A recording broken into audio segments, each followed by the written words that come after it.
Thanks for tuning into our podcast. We love having you here, and it's our mission to bring you all the latest and greatest tips, skills, and know-how to make you the best that you can be. We know that you have it in you, and we're going to show you how. Now, let's get started.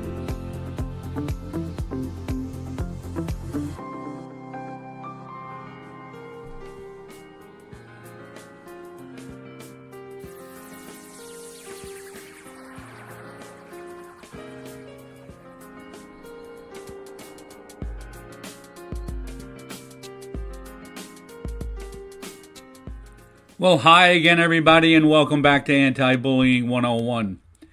My name is Jim Burns. I'm a retired high school principal. I have over 40 years of experience in education. Right now, I'm a college instructor, and I've designed the course, The Bully-Proof Classroom, which provides my students with permanent help, not temporary relief, as they battle the bullying epidemic. Today, we're going to talk about why homework should be banned from school, and what happens to the family table when homework gets brought up.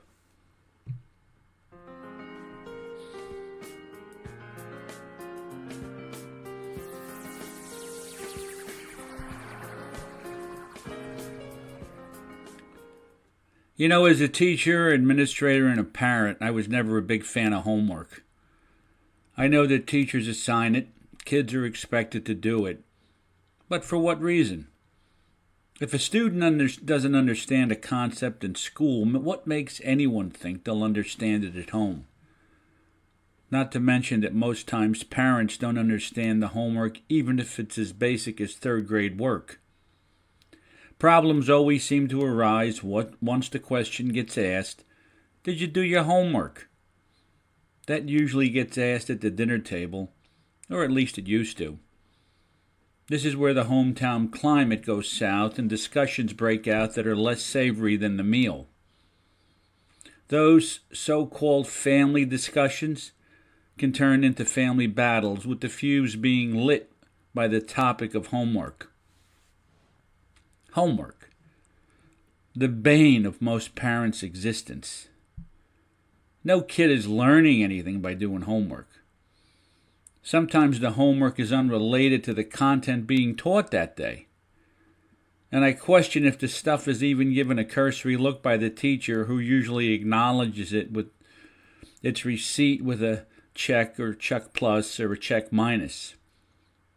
So what do? My thoughts: create quarterly projects. The students would complete 4 content-related projects that they have 9 weeks to work on. 1 project per marking period. These projects would be designed to be age-appropriate and would cover 1 subject area per marking period. Math, English, science, social studies. Now just think about what this could really develop in kids. Self-control, how to schedule, how to make sure you don't let things go to the last minute, some type of discipline. They have to do some research, all of the above. All of these things would help. This approach would help kids develop those skills, which is what they need going forward in life. Most times people work on projects at work. They have their day-to-day activities that they have to work on, but in reality, they work on a project. Now, I might be projecting here. I really don't know what happens at most dinner tables. All I can tell you is dinner tables can be a war zone if the guests are having a bad day or if Dad doesn't like the food. Sometimes we might wish that texting was how we were communicating. As a kid in my house, homework produced a moderate amount of trouble. As an educator, I began to understand why it was useless. If the kid can't do the work and the parents don't understand it, what's supposed to happen? Usually a fight breaks out. Many years ago, I wrote an article on the family table, as it was called, and described what went on in my house See, we all get caught up on this whole idea of the family table. And I've had plenty of discussions with people. Homework was the topic that got brought up at most tables. I only wish that homework was the topic that got brought up at my table when I was a kid. The food, the atmosphere, and my father were all constant contributors to the discord at the dinner table. So before you get caught up on the family table, you better take a look at your family tree and start wondering, is it the family table or is it the tree?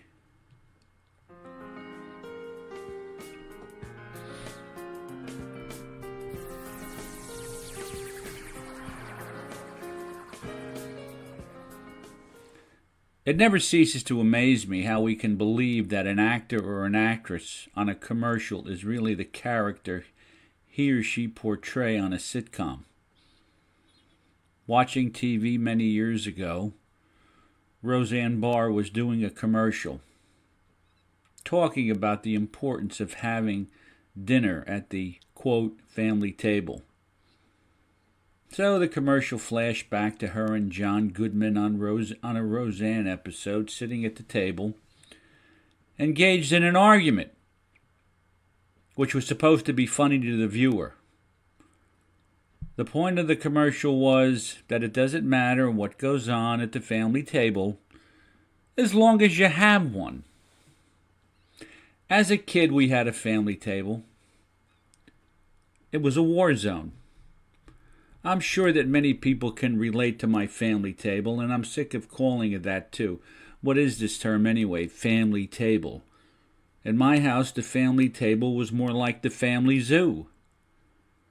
It didn't really dawn on me how crazy it was until my sister started dating, and she would bring one of her boyfriends home for dinner.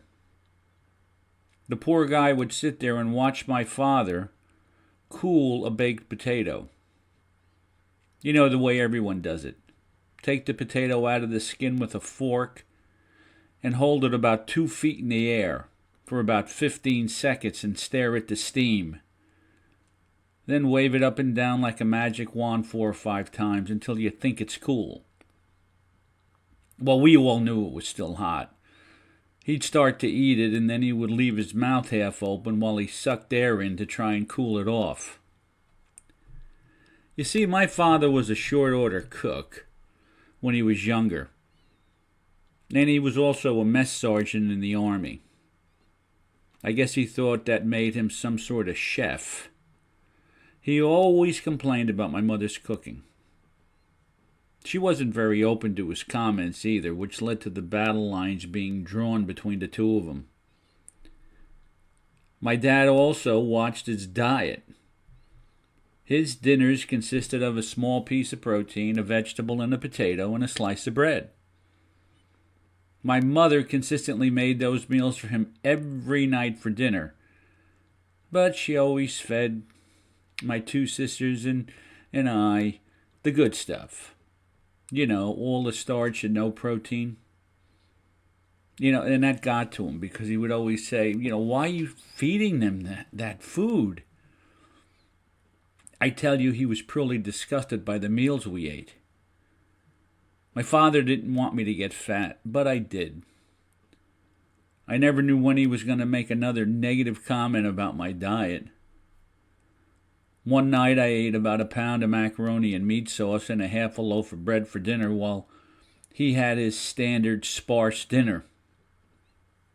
You know, he didn't say one word to me about what I was eating. He just let me eat my delicious dinner in peace without making one negative comment about my unhealthy food. About 2 hours later, I said to him, I think I'm getting a cold. That was a mistake. He couldn't wait to jump on that, and he said to me, well, that stuff you had for dinner tonight, you could catch anything from that. And you gobbled it up like dog food. My father, the general, won the battle after all. He got me. There were many little idiosyncrasies that he had. One day he picked up the butter dish at the table and found a hair in it. And that basically started a riot at the table. He walked away from the dinner table thinking that it might be a pubic hair. He wore dentures that were out of his mouth every waking minute that he wasn't eating or working. They usually fell out of his mouth when he started to yell. That's when he would rip them out of his mouth so he could finish his tirade. Before he came to the table, his teeth had to be brushed, cleaned, and rinsed for about 10 minutes. My mother would call him to dinner really early so he would have time to get his dentures polished up. She knew he hated cold food and didn't want to listen to him complain. One night he was going through his denture ritual, spit shining his teeth for an unusually long time. My mother must have called him to the table for 20 minutes. He finally sat down, took 3 bites of food, and looked at me and said, "Cold."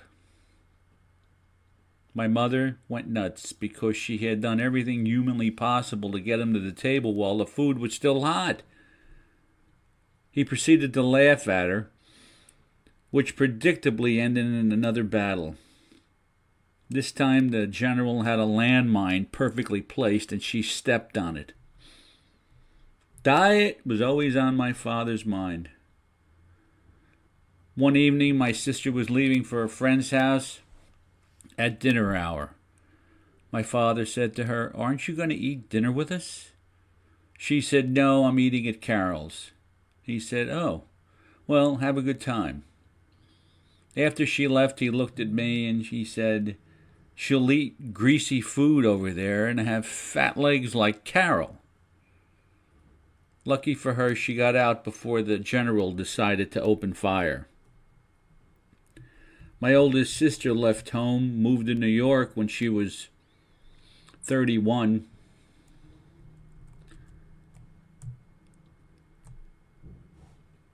Actually, she was 21. I just can't imagine why. She would come back to visit once a month or so. My sister had the ability to eat fast, and I mean really fast. She ate like she was going to the electric chair.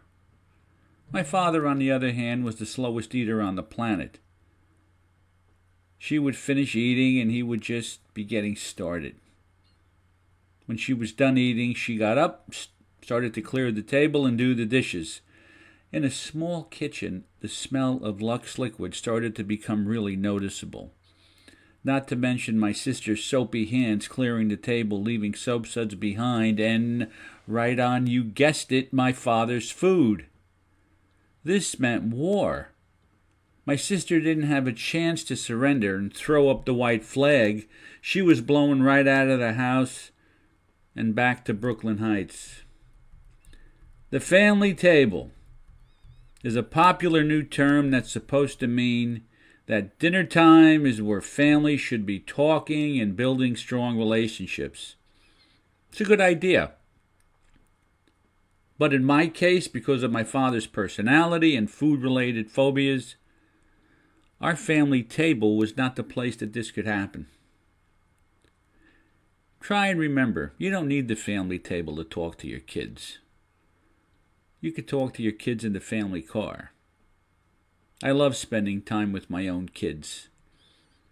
I don't have to be at a dinner table. We're all too fat anyway. Don't get me wrong, I think it's great that we have dinner together and chat and enjoy each other's company. But not because Roseanne says I should. Because it's something that's fun. Society always tries to hook some gimmick to things that occurred years ago in a very natural way. In my case, my father had more conversations with me in that car than he did at the dinner table.